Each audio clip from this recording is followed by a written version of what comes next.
Sarsana. Nya! Good evening mga kasarsa. At dahil payday ni Dorinel, nag-akit siya magtambay dito sa night market. Kaya pala tinawag itong night market kasi sa gabi lang sila nagtitinda. Bukod pa dyan, napakadami talagang mga magkasintahan. Ang pumupunta dito kasi bukod sa napakagandang tambayan, napakarami ring mga chicks dito.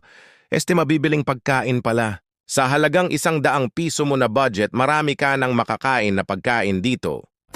Napakagulo ng mundo, di mo nalalaman biglang binabago niya na lamang ang lahat ng nasa kapaligiran mo. Bakit pa naman kasi ngayon kapag dumating kung kailan meron na akong kapiling, hindi ko akalaing muli pa akong mapapalingon. Bago kami umuwi, may nadaanan kaming tindahan ng mga sapatos. Pero sa ngayon, tamang parinig muna, baka bilihan tayo ni Dorinel.